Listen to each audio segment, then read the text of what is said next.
President, I ask unanimous consent that the quorum call be suspended. Without objection. Mr. President, I am here on behalf of the millions of working people in this country who are out of time, who are out of luck, and who are just about out of hope.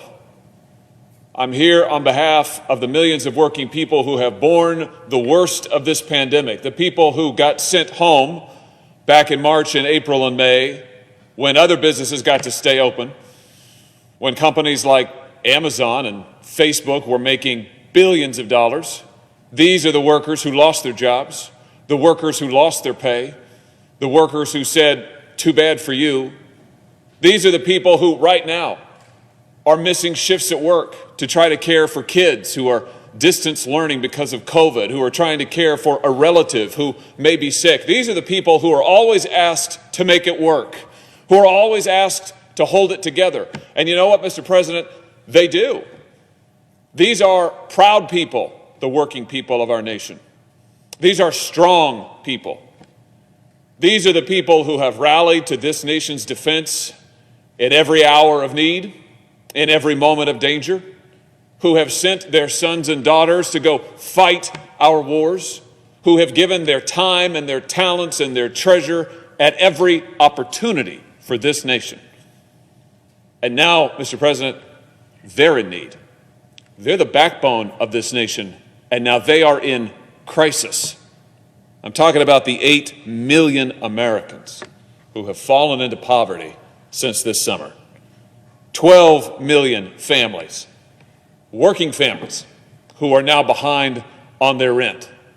The 35% of working families in America who've had to go ask for food assistance in the last couple of months because of this pandemic. Those are the people I'm talking about. I'm talking about people like Susan, who's a single mother, working mother from my state. Northeast Missouri is where she lives. She wrote to me the other day that she's trying to homeschool her kids who are home because of COVID. Of course, she doesn't have internet because she's in a rural part of the state, so she doesn't have broadband. She's trying to feed her family. She's trying to stay up with her job, but she's got to miss shifts at work because she's got kids at home whom she's trying to homeschool and supervise.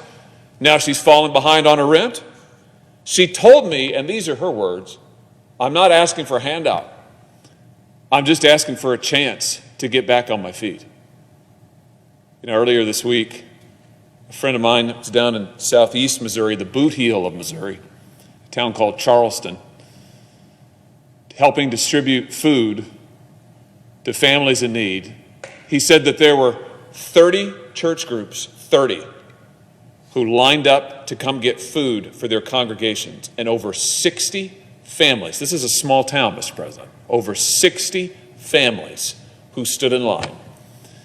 And as they were loading food into the trunks of people's cars, many of them were crying. What these people ask for, what these Americans ask for, is not for government to solve all their problems. It's not for government to give them a handout. It's a chance to get back on their feet, a chance to provide for themselves, a chance to recover when they have been asked, again, to sacrifice so much. And that is why the least this body can do is to provide direct relief to every working American who needs it.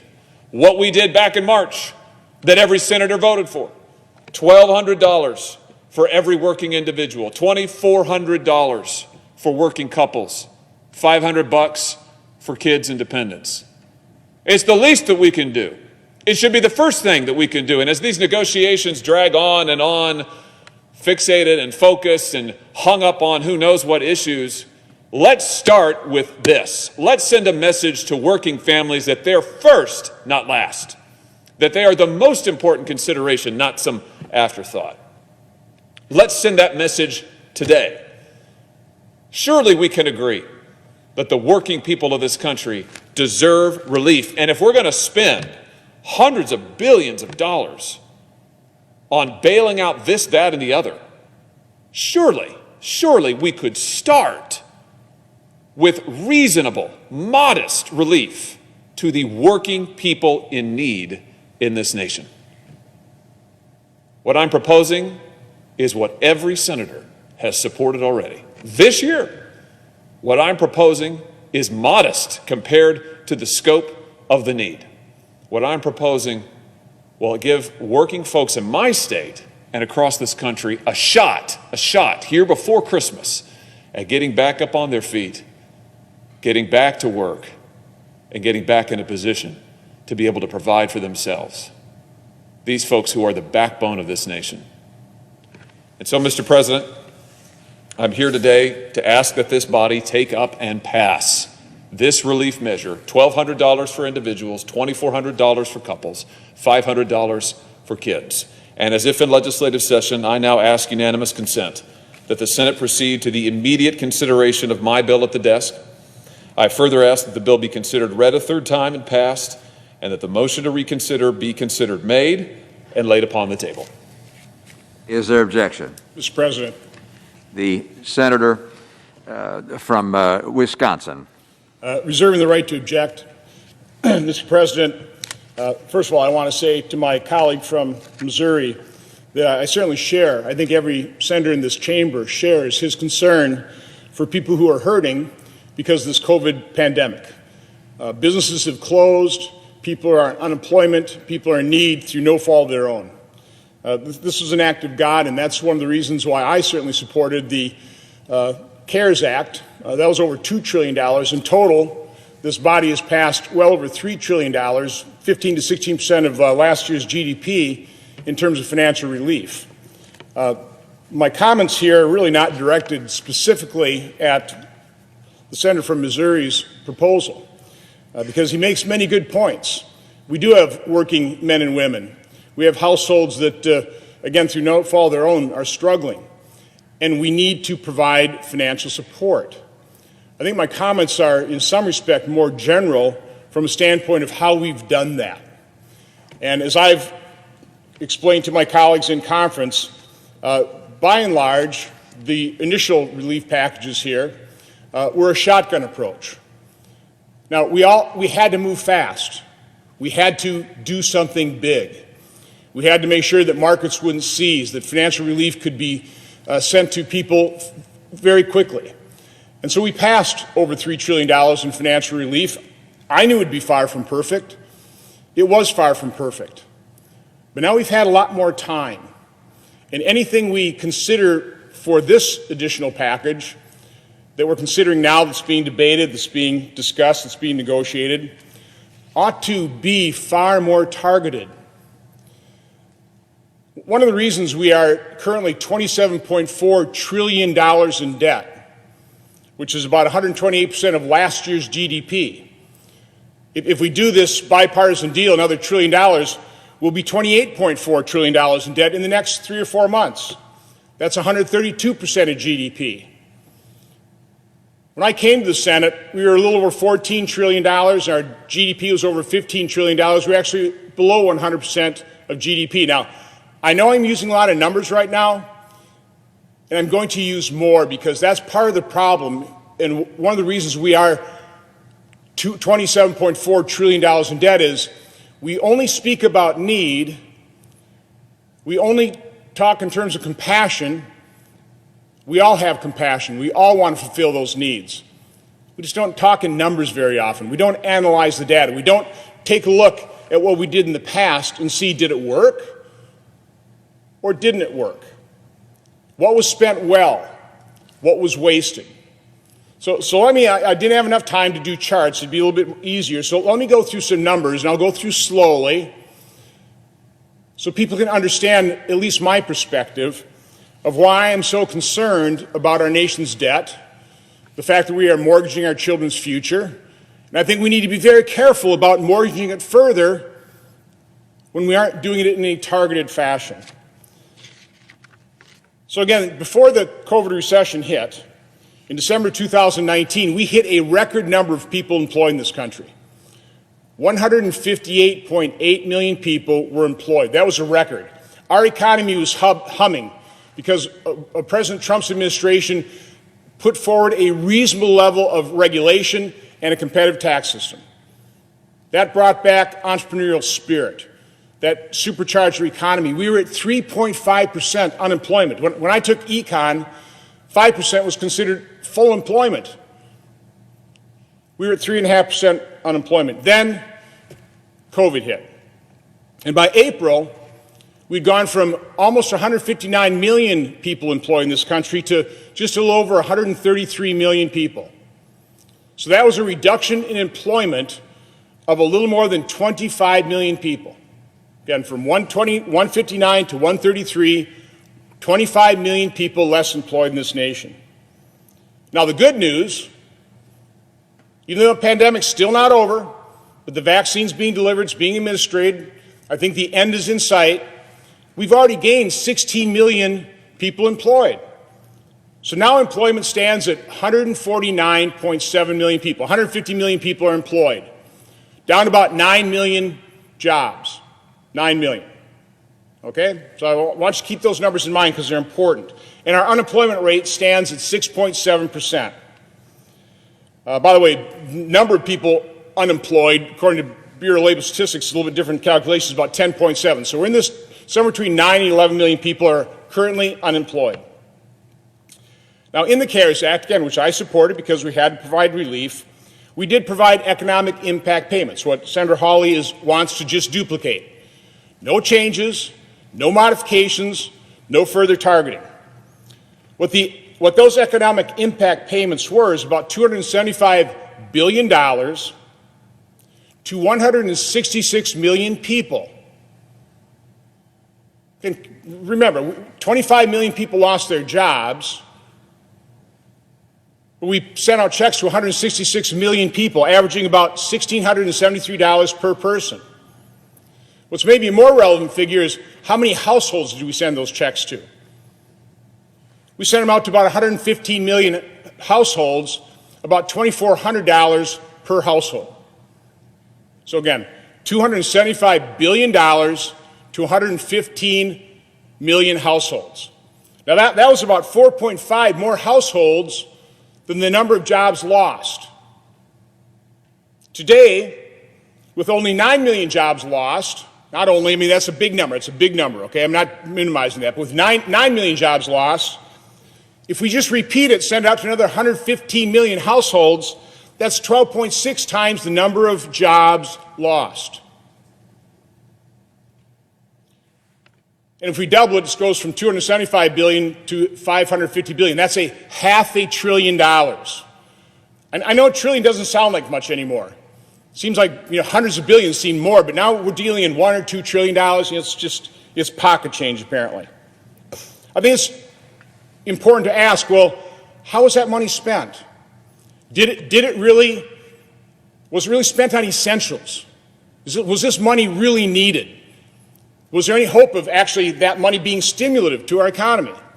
Well, we have one study from the Federal Reserve Bank in New York. They issued it on October 13th of 2020. What they did is, since 2013, they've been sending out an internet national survey to 1,300 households called the Survey of Consumer Expectations. And with COVID, they decided to send out 2 special surveys, one in June and one in August. And here's what those survey results said. Of the $2,400 per household in the June survey, 18% of that $275 billion was spent on essential items. 8% was spent on non-essential. 3% on donations. For a total of 29% spent is what they call the marginal propensity to consume, 29%. The other 71%, equally divided, 36% of that was saved, so our nation's savings rate has increased, and 35% went to pay off debt, probably credit card debt. They also asked the same question of what happened to the unemployment payments. Very similar results. 24% of those unemployment payments, the plus up to $600 per week to state unemployment benefits, 24% was spent on essential consumption, 4% on non-essential, 1% on donations, for again the same percentage, 29% was the marginal propensity to consume from the unemployment payments, 71% for savings and for debt repayment. Now, they've also looked ahead, assuming that we're going to do another round of stimulus checks. This time they asked their respondents, how would you spend $1,500 if you got a check? This time the respondents said they'd spend about 14% on essential consumption, 7% on non-essential, 3% on donations, for a total of 24% would be the marginal propensity to consume, 24%. 76%, again, on savings and debt repayment. So I don't think you can take a look at these direct payments to individuals as stimulative. Obviously, 18 to 24% is spent on essential items. We ought to figure out how to provide that money so that people can spend it on essentials. Again, that's only 18 to 24% maximum. I do want to talk a little bit about past stimuluses. I personally don't believe they do much to stimulate the economy. I think the best way to stimulate the economy is, again, what this administration has done. Lower regulation to a reasonable level. Nobody argues for no regulations. We need a reasonable level. And have a competitive tax system. I fear in next administration we may just repeat the mistakes of the Obama-Biden administration. And here's the proof of their mistakes. Again, remember those employment numbers. A record of about 159 million, currently 150 million people being employed. Well, back during the Great Recession, prior to that, we did have employment of about 146 million people in January 2008. By December 2009, that had dropped to 138 million people employed. But when President Obama took office, he had total control of Congress, a filibuster-proof majority here in the Senate. And within a month, they enacted the American Recovery and Reinvestment Act, $787 billion of proposed spending.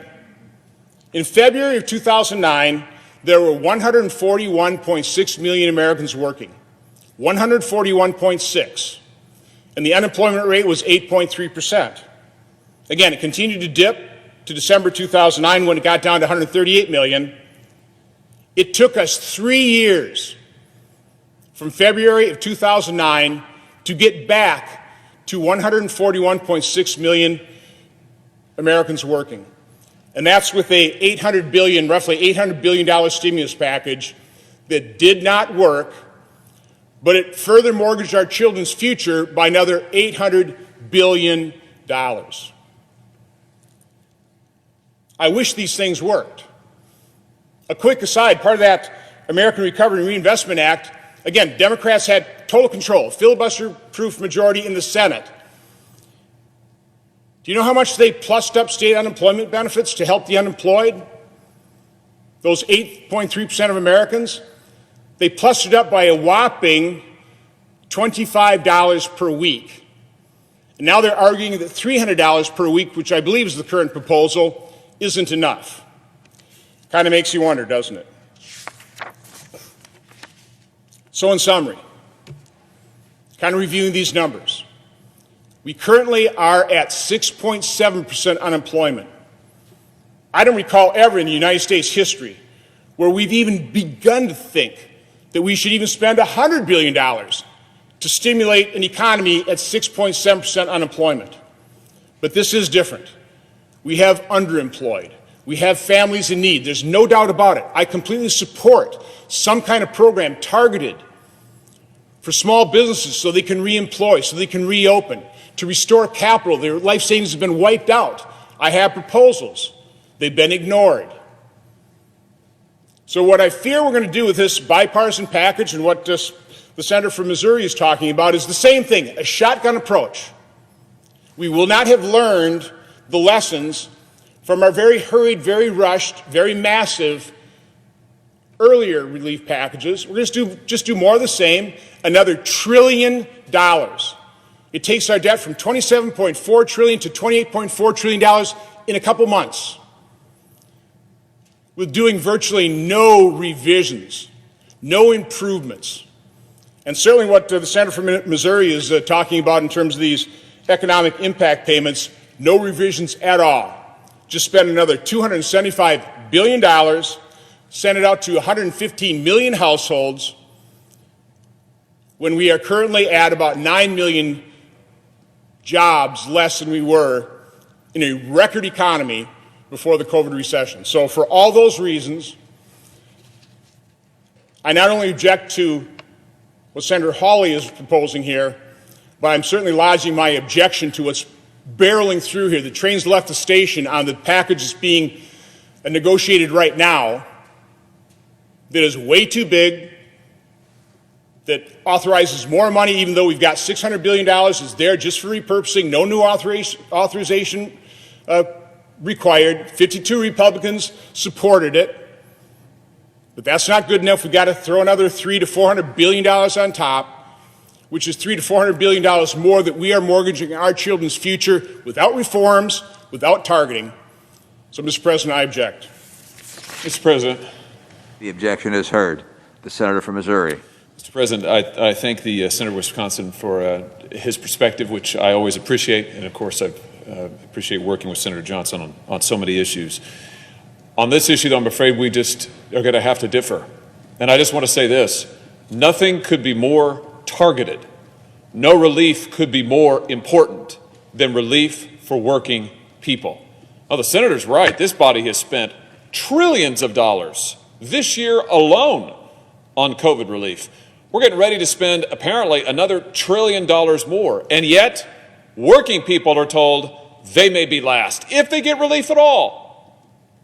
I don't think the American people understand that. I know people in Missouri don't understand it, and I just urge members of these bodies, go home and try explaining that to the people of your state. Go ahead, just try.